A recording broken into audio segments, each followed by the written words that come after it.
नमस्कार दोस्तों, मैं वीरेंद्र कुमार राघव और आप देख रहे हैं फ्यूचर इन्वेस्ट। आज की इस दमदार वीडियो में हम बात करने वाले हैं उन 9 पर्सनल फाइनेंस नियमों की जिन्हें अगर आप अपनी जिंदगी में सही तरीके से समझ लें और लागू कर लें तो चाहे आप युवा हो, नौकरी पेशा हो, बिजनेस करते हो या रिटायरमेंट की प्लानिंग कर रहे हो, आपकी फाइनेंशियल लाइफ पूरी तरह से बदल सकती है। क्योंकि दोस्तों, पैसा कमाना जरूरी है, लेकिन उससे भी ज्यादा जरूरी है पैसे को समझना, उसे सही दिशा देना और समय के साथ उसे बढ़ाना। और इसी समझ की नींव रखते हैं ये 9 गोल्डन फाइनेंस रूल्स, जिनके बारे में आज हम बिल्कुल आसान भाषा में रियल लाइफ उदाहरणों के साथ बात करेंगे, ताकि वीडियो के अंत तक आप सिर्फ सुने नहीं बल्कि सोचें कि अब मुझे क्या करना है और कैसे करना है। सबसे पहले बात करते हैं रूल ऑफ 72 की, जिसे मैं कहता हूं पैसे को दोगुना करने का सबसे आसान गणित। दोस्तों, अक्सर लोग पूछते हैं कि हमारा पैसा कितने साल में डबल होगा। अब इसके लिए आपको कोई कैलकुलेटर या एक्सेल शीट की जरूरत नहीं है, बस आपको 72 को उस ब्याज दर से भाग देना है जिस दर से आपका पैसा बढ़ रहा है। मान लीजिए आप 8% के रिटर्न से निवेश कर रहे हैं, तो 72 को 8 से भाग दीजिए और जवाब आएगा 9, यानी 9 साल में आपका पैसा दोगुना हो जाएगा। अगर रिटर्न 6% है तो 12 साल लगेंगे और अगर 9% है तो करीब 8 साल में पैसा डबल। अब जरा सोचिए कि सही जगह निवेश करने से समय कितना कम हो सकता है, और यही कारण है कि लॉन्ग टर्म में इक्विटी और म्यूचुअल फंड्स का रोल बहुत बड़ा हो जाता है। अब इसी से जुड़ा दूसरा नियम है रूल ऑफ 70, जो आपको यह समझाता है कि महंगाई आपके पैसे को कैसे चुपचाप खा जाती है। हम अक्सर कहते हैं कि पैसा बैंक में सुरक्षित है, लेकिन असल में अगर वो पैसा महंगाई से कम रिटर्न दे रहा है तो उसकी वैल्यू हर साल घट रही है। रूल ऑफ 70 कहता है कि 70 को महंगाई दर से भाग दीजिए और आपको पता चल जाएगा कि कितने साल में आपके पैसे की वैल्यू आधी हो जाएगी।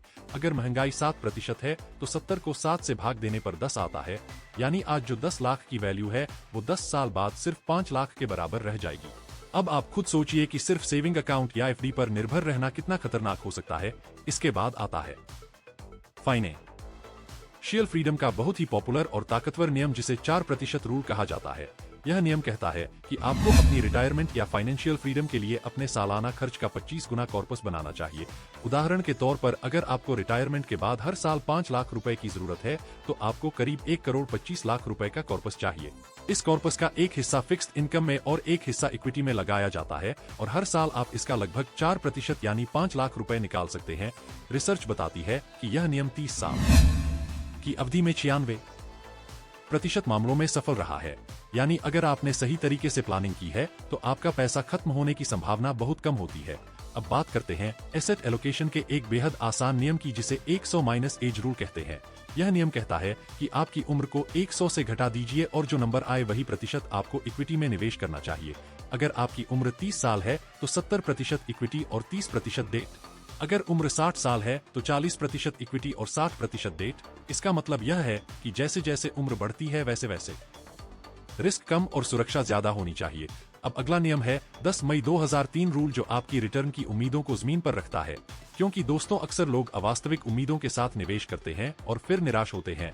यह नियम कहता है कि लॉन्ग टर्म में इक्विटी और म्यूचुअल फंड से लगभग 10%, डेट इंस्ट्रूमेंट्स से करीब 5% और सेविंग अकाउंट से करीब 3% रिटर्न की उम्मीद रखना समझदारी है। अगर कोई आपको इससे बहुत ज्यादा का वादा कर रहा है तो वहां सतर्क हो जाना चाहिए। इसके बाद आता है 50-30-20 रूल, जो आपकी इनकम को सही तरीके से मैनेज करने में मदद करता है। यह नियम कहता है कि आपकी कमाई का 50% जरूरी खर्चों जैसे किराया, राशन, ईएमआई में जाना चाहिए, 30% आपकी इच्छाओं और लाइफस्टाइल पर, और कम से कम 20% आपको सेव और इन्वेस्ट करना चाहिए। अगर आप इससे ज्यादा बचा पा रहे हैं तो यह और भी बेहतर है, क्योंकि सेविंग ही भविष्य की आजादी की नींव होती है। अब जिंदगी में अचानक आने वाली परेशानियों के लिए है 3x इमरजेंसी रूल। यह नियम कहता है कि आपके पास कम से कम अपनी महीने की इनकम का 3 गुना पैसा इमरजेंसी फंड में होना चाहिए, और अगर आप और सुरक्षित रहना चाहते हैं तो 6 गुना तक रखना और भी अच्छा है, ताकि नौकरी जाने, मेडिकल इमरजेंसी या किसी भी अचानक खर्च की स्थिति में आपको निवेश तोड़ने या कर्ज लेने की नौबत न आए। इसके बाद आता है 40% ईएमआई रूल, जो आपको कर्ज के जाल में फंसने से बचाता है। यह नियम साफ कहता है कि आपकी कुल ईएमआई आपकी महीने की इनकम के 40% से ज्यादा नहीं होनी चाहिए। अगर आप 50,000 रुपए कमाते हैं तो आपकी कुल ईएमआई 20,000 से ज्यादा नहीं होनी चाहिए। इससे आपकी कैश फ्लो बनी रहती है और आप मानसिक तनाव से भी बचे रहते हैं। और अंत में लेकिन सबसे जरूरी नियम है लाइफ इंश्योरेंस रूल, जो कहता है कि आपकी सालाना इनकम का कम से कम 20 गुना सम एश्योर्ड का टर्म इंश्योरेंस आपके पास होना चाहिए। अगर आप साल में 5 लाख कमाते हैं तो कम से कम 1 करोड़ का टर्म प्लान होना चाहिए। ताकि अगर भगवान न करे आपके साथ कुछ हो जाए तो आपके परिवार की फाइनेंशियल लाइफ सुरक्षित रह सके। दोस्तों, ये 9 नियम कोई किताबी ज्ञान नहीं है, बल्कि रियल लाइफ में आजमाए हुए ऐसे सिद्धांत हैं जो आपको धीरे धीरे लेकिन मजबूती से फाइनेंशियल रूप से मजबूत बनाते हैं। अगर आप इन नियमों को समझकर सही सलाह के साथ लागू करते हैं तो यकीन मानिए आप न सिर्फ अपने लिए बल्कि अपने परिवार के लिए भी एक सुरक्षित और सम्मानजनक भविष्य बना सकते हैं। अगर आपको यह वीडियो उपयोगी लगे तो इसे लाइक कीजिए, शेयर कीजिए ताकि ज्यादा से ज्यादा लोग फाइनेंशियल रूप से जागरूक बन सकें, और चैनल को सब्सक्राइब जरूर कीजिए क्योंकि यहाँ हम सिर्फ बातें नहीं करते बल्कि आपकी फाइनेंशियल सोच और जिंदगी बदलने की कोशिश करते हैं। बहुत बहुत धन्यवाद। खुश रहे, मस्त रहे।